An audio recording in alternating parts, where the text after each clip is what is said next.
Então, hoje nós começamos o capítulo 8, aprofundando os conhecimentos. Na pausa que se fez natural, Dr. Bezerra elucidou. Provavelmente, alguém estará perguntando-se por que não desembaraçamos o nosso irmão da presença perturbadora do ser ovoidal, que se lhe vincula por intermédio do chakra coronário. Explicarei que se trata de medida saudável e preventiva em relação ao seu reequilíbrio. Quando alguém sofre a indução malévola dos espíritos desse teor, a sua organização psicofísica permanece intoxicada pelos fluidos venenosos aspirados, adaptando-se às circunstâncias doentias. Se, de repente, é liberado desse tônus enfermiço, sofre um colapso de interação mente-corpo e o paciente pode tombar na perda da memória, em alucinação, em distonia emocional. Desse modo, o processo de recuperação deve ser realizado com certa morosidade, facultando ao corpo adaptar-se à nova ingestão de energias, ora saudáveis, que eliminarão as sequelas deixadas pelos tóxicos destruidores. Isso aqui me lembra muito a relação da própria natureza, né? Às vezes, não de parasitismo, mas de simbiose, né? Em que os dois seres se interconectam, né? Se entrelaçam, né? De uma forma que um passa a depender do outro. Você não pode simplesmente separar, você acaba destruindo os dois. Né? E o que ele fala aqui é mais ou menos isso, né? Que a gente vê na natureza aqui na Terra, né? Esse processo tem que ser muito lento, para que não cause um mal maior, né? Para que o remédio não mate o doente. Né? Não mate o paciente. A desintoxicação, né? É um processo de desintoxicação. E a gente falou um pouco disso ontem também, né, Silvio? Sim.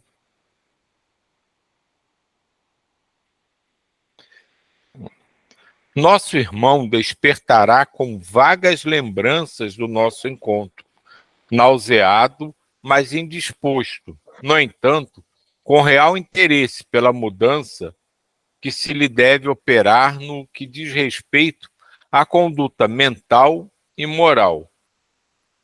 O caminho do vício é tortuoso e ingente, causando muitos danos a todo aquele que o percorre irresponsavelmente, sedento de prazeres mórbidos. A verdadeira saúde inicia-se no pensamento dignificante que constrói vigorosos combatentes psíquicos sempre em vigilância e na posição de luta contra o vírus produzido pelos adversários do bem, que invadem a organização celular das criaturas levianas, sustentando-as nas aspirações doentias a que se adaptam e nas quais se comprazem. Utilizando-se o ser humano da oração e dos pensamentos edificantes, são criados antivírus específicos que o defendem na contaminação prejudicial. Aqui ele está falando, né, do orar e vigiar, né, mas a que nível, né, realmente aprofundando os conhecimentos, a que nível ele vai se aprofundando, né? Na vigilância psíquica das energias negativas que vão penetrando célula a célula, né, do encarnado, como uma doença mesmo, da forma que a gente conhece, né, no nosso meio encarnado, né? Então esse mal-estar, esse envolvimento no desequilíbrio ocorre como se fosse uma doença, né? E o grande, digamos assim, antibiótico, né, a medicação para tudo isso, além da vigilância, né, é a própria oração, né? O pensamento. O pensamento. E começa lá, a verdadeira saúde inicia-se no pensamento. Olha aí. E no livro de Nossa Senhora, Maria de Nazaré, de João Nunes, vai falar do poder do pensamento também, né? Tudo começa no pensamento. Tudo. A gente começa a plasmar a nossa saúde no pensamento, em pensamentos edificantes. Tudo está relacionado com o que a gente cria, né? O que a gente cria na nossa cria cabeça, a gente constrói ao nosso redor. Aquele livro que você deu também para a gente, né, Rômulo? Sim, Moldando pensamentos. Nossa, eu logo que iniciei aqui, Glaucia, a gente conversou muito sobre o pensamento, né? E me ajudou muito aquela leitura. E depois a Sani me indicou um outro livro também de reforma íntima, muito bom. Depois eu posso colocar no grupo aí. E tudo começa no pensamento. Agora, aqui que eu fiquei na dúvida aqui, ó. A verdadeira saúde inicia-se no pensamento dignificante, que constrói vigorosos combatentes psíquicos, sempre em vigilância. O que você entende aí, Silvio? E na posição de luta? Aqui ele está falando da história do orar e vigiar de fato, né? Porque a verdadeira saúde constrói no nosso pensamento. O nosso pensamento é a gente preocupado em não ceder, né, ou não escorregar, a gente fica mais vigilante, a gente fica mais atento, né? E essa atenção, essa vigilância, né, como você frisou aqui, o pensamento que a gente faz constrói, né? Tudo que a gente pensa vira forma, pensamento. Então, começa nisso, de você começar a pensar no que realmente tem que ser feito, no cuidado que você tem que ter, na atenção, nas coisas que estão acontecendo ao seu redor. Então, esse pensamento vai criando na nossa mente a nossa capacidade real de vigilância, porque começa a entrar tudo em sintonia. Eu estou sempre atento, eu estou sempre pensando em algo que eu possa construir, não desconstruir. E assim a gente vai. E tudo isso é reforçado, na sequência ele já fala disso, na oração, né? Que utilizando-se o ser humano da oração e dos pensamentos edificantes, né, o vigiar e orar, são criados antivírus específicos que o defendem da contaminação prejudicial. Então é uma forma, assim, é quase que uma forma médica, né, que o Dr. Bezerra está falando sobre a importância do orai e vigiai. Né, que ele colocou como doença e como medicação.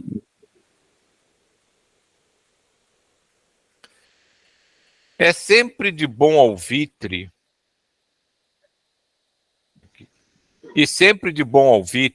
a manutenção do equilíbrio mental, de onde procedem as energias compatíveis com a onda vibratória elegida para a vivência existencial. O excelente amigo silenciou por pouco e logo voltou a elucidar. Estamos a serviço de Jesus, e é natural que todos aqueles que se lhe transformam em adversários, por essa ou por aquela razão, tenham-nos na condição de inimigos, porque lhes constituímos impedimento aos planos de expansão e de vitória nos seus empreendimentos infelizes.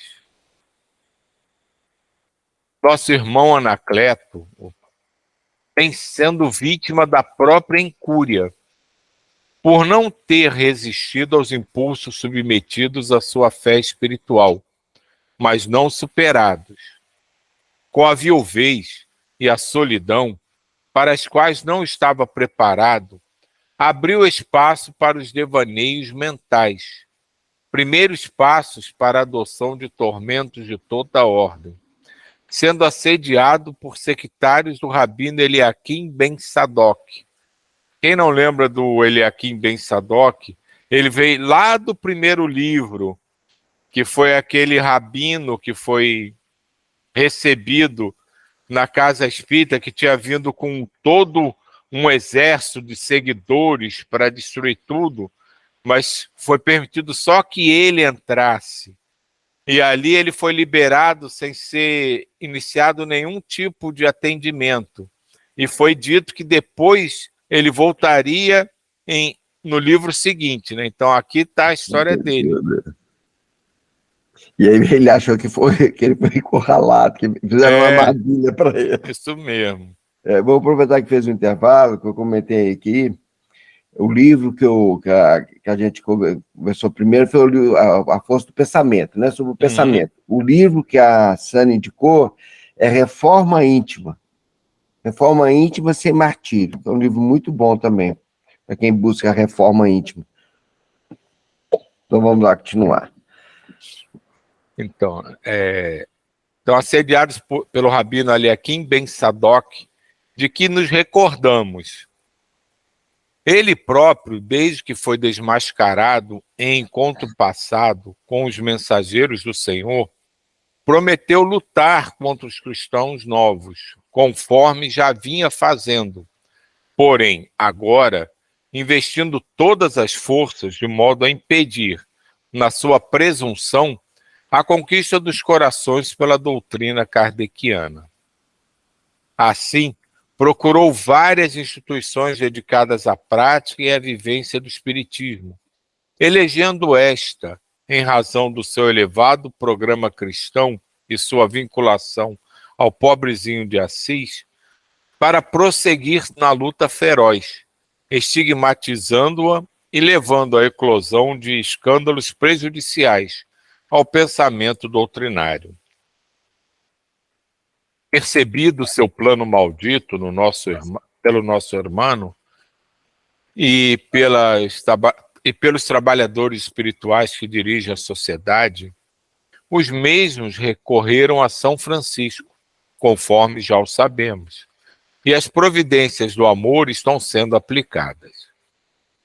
Logo, aquele irmão infeliz tome conhecimento do que está ocorrendo neste momento e se levantará com as suas hostes malévolas para investir contra, maciçamente, todos que aqui mourejam, especialmente aquele que lhe concedeu abertura emocional.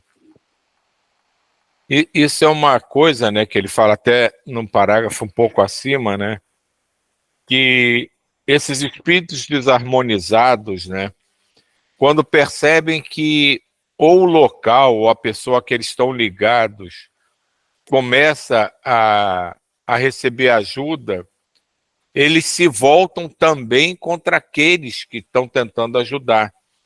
Como ele disse acima, porque não, na verdade ele não tem nada contra eles, mas simplesmente porque está interferindo nos planos dele.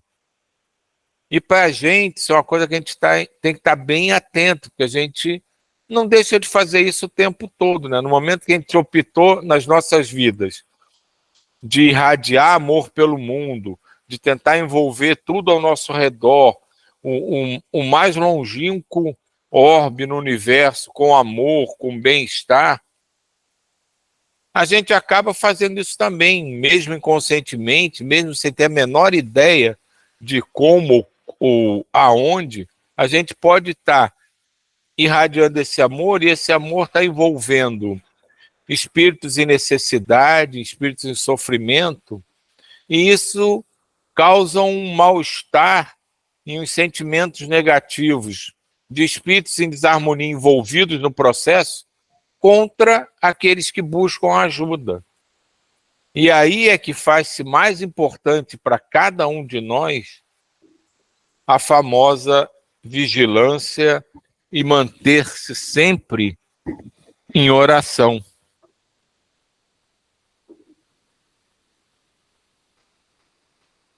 É quem mais será dado, mais será cobrado. Com certeza. Logo, aquele irmão infeliz tome conhecimento do que está ocorrendo nesse momento. Esse irmão infeliz é o Eliakim. Ele se levantará com suas hostes malévolas para investir contra, maciçamente, todos que aqui mourejam, especialmente aquele que lhe concedeu abertura emocional. O desafio para ele vai ser maior ainda agora. Vai. Geralmente, né, aquela pessoa que está sendo, digamos assim, de certa forma, o veículo, né, para a manifestação do desequilíbrio, ele é o que fez a sintonia, né? Então, quando ele começa a ser tratado, ainda mais nesse caso aqui que ele relata, né, que não é uma coisa pessoal, é contra a instituição como um todo, eles vão com toda a força para tentar refazer essas conexões para que eles possam atingir a instituição através da porta que eles acharam, né? Meu Deus. Necessitamos, portanto, de vigilância e humildade, entregando-nos a Jesus, o sublime administrador da seara, para que ele nos conduza com sabedoria e os enfrentamentos que nos aguardam transcorram em clima de caridade, jamais nos afastando das diretrizes do bem e da compaixão. Isso não é tão fácil, porque pela nossa índole, de maneira geral, quando a gente é chamado para briga, a gente briga. Então, como ele fala aqui, né, vamos ser humildes e entregar a condução da sábia, né, de Jesus, para que tudo transcorra em clima de caridade, jamais nos afastando nas diretrizes do bem e da compaixão. Quer dizer, a gente tem que entender que eles precisam de amor, né? Esses que nos atacam, que buscam nos desestimular, desarticular, desarmonizar, eles não precisam de combate, eles precisam de amor. E isso nem sempre é simples para a gente aceitar e realizar.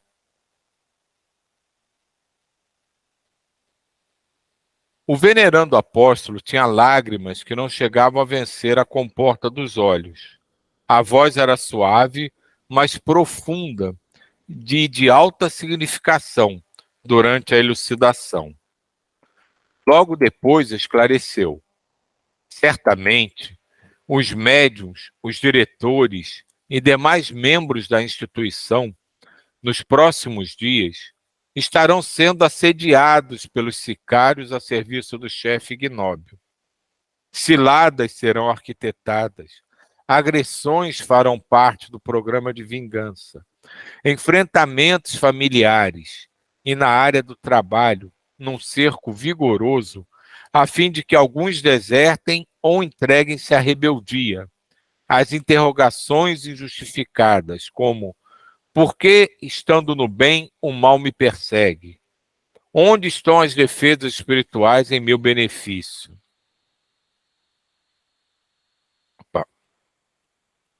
Por longo tempo, todos têm recebido a instrumentação e o conhecimento do que ocorre fora da cortina de carne, sobre o intercâmbio entre as duas faixas vibratórias em que residem os encarnados e os desencarnados, com finalidade de aplicação no momento oportuno. Chega, portanto, esse momento significativo das nossas existências. Nenhuma razão, pois, para dúvidas e conflitos internos, que abrem brechas na armadura moral, facultando a insinuação inditosa dos inimigos de Jesus. Aqui vale uma paradinha, né? Porque a explicação que ele dá aqui, né, vem em encontro direto com aquilo que a gente fala, né, e já viu algumas vezes, né, que nesse processo de transição da Terra, né, a coisa ainda vai piorar consideravelmente antes de melhorar. E vai piorar por quê? Não é porque eles são mais fortes ou nós somos mais fracos. É porque quase com a questão de desespero. Quando esses espíritos que vivem na desarmonia e no desamor percebem que as condições ao seu redor começam a mudar, eles se desesperam muitas vezes e intensificam os ataques. Então, é o que ele relata aqui, né? Vai ter agressões, programas de vingança, enfrenta problemas familiares, no trabalho. Então, parece que tudo começa a dar errado, tudo incomoda, tudo gera problema, porque é o desespero dessas falanges em desarmonia, em desequilíbrio, tentando manter a ordem conforme eles compreendem.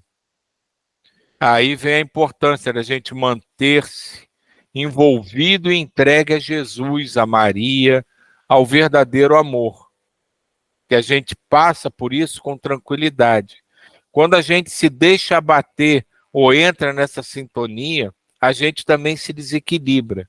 E aí facilita a ação dessas influências negativas e sofre muitas vezes sem necessidade. Se a gente conseguisse manter o vigor do nosso equilíbrio, a gente passaria por essas intempéries sem dor, sem sofrimento. Aí a Silvio, janela... Pode falar. Pode falar. Não, estou falando que isso aí eu estou aprendendo aqui com vocês. Toda vez que eu vejo que as coisas estão indo para o outro lado, eu penso no vórtice, eu penso nas nossas reuniões, em um de vocês, entendeu? Me conecto assim, isso está me ajudando muito, muito, muito mesmo.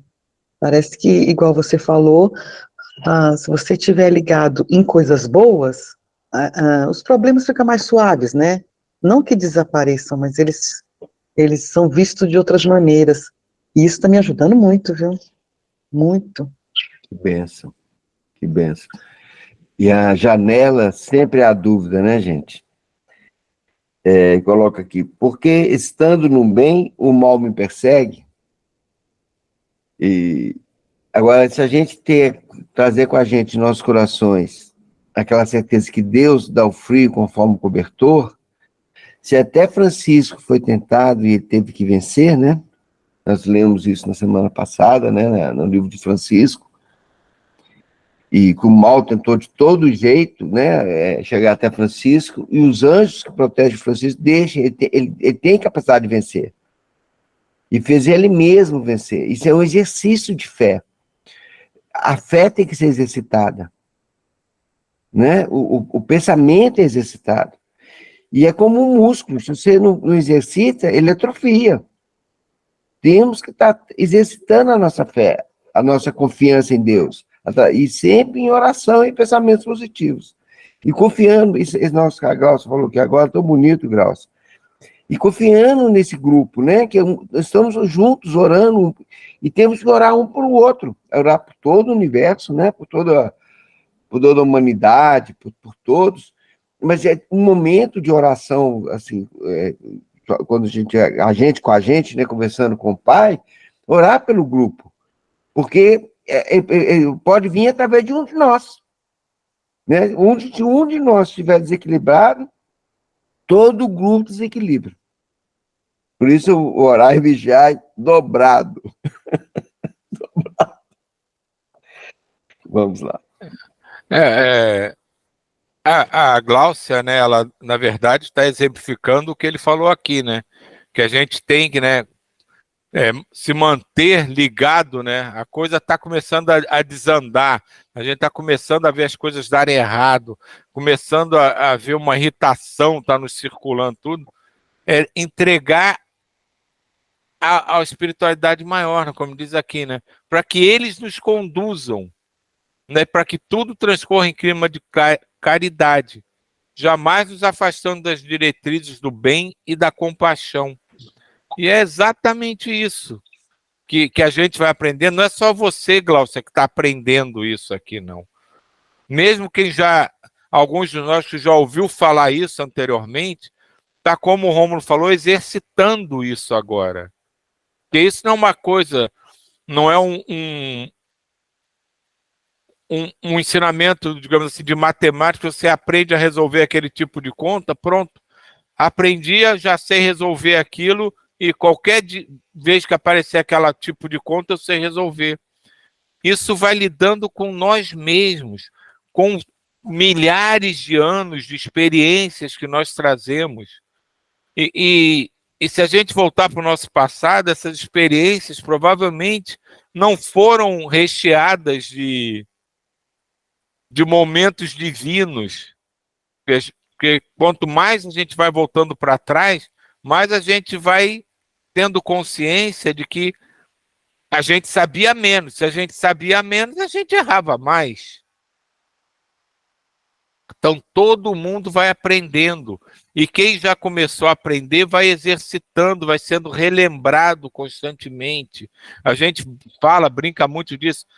As mensagens se repetem, conteúdo, os textos se repetem. É justamente esse é um tipo de exercício também.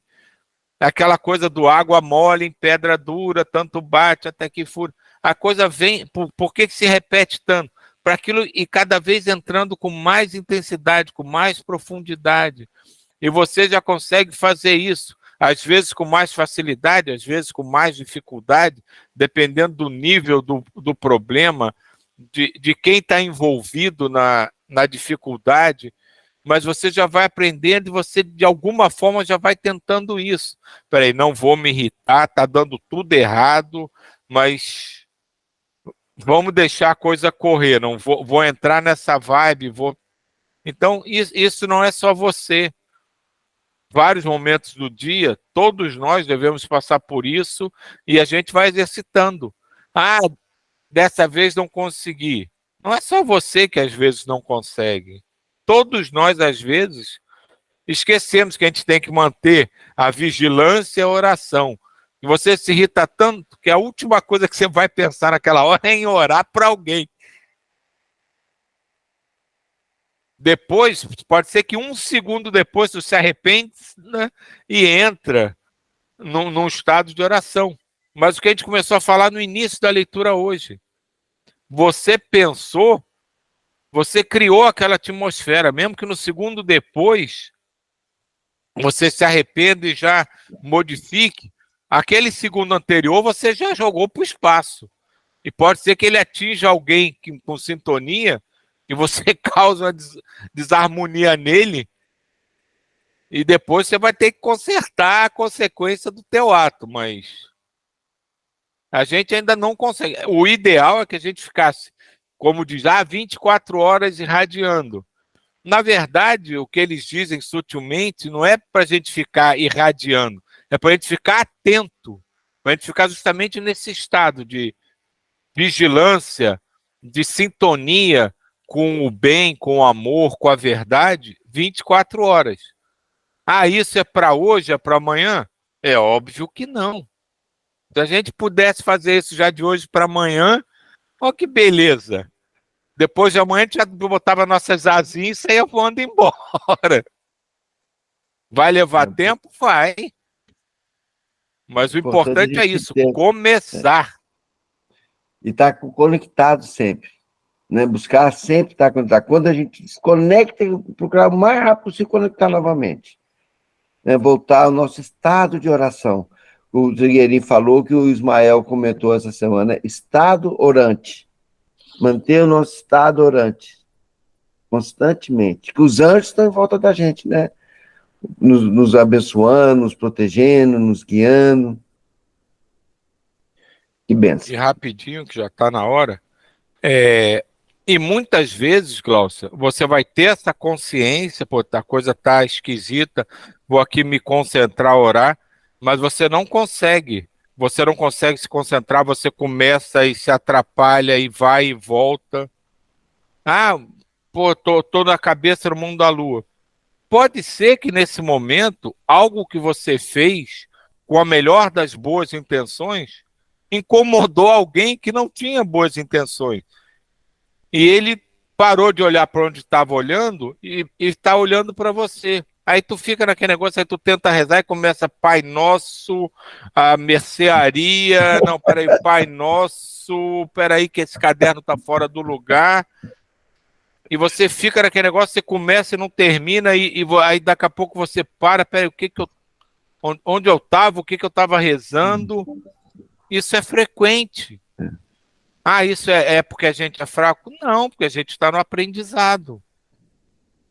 Aí, nessas horas, você tem que parar, respirar, deixar aí o envolvimento se modificar. Se a gente brigar contra o que está acontecendo, a coisa parece que piora, porque aí você entra no embate. Quando entra no embate, facilita a ação de quem quer desarmonizar. Então, nessas horas, para, respira, se concentra e faz exatamente isso. Se liga ao mais alto, ao mais puro que você puder. E espera que a ação deles te dê o equilíbrio daquele momento para você recuperar o controle da ação.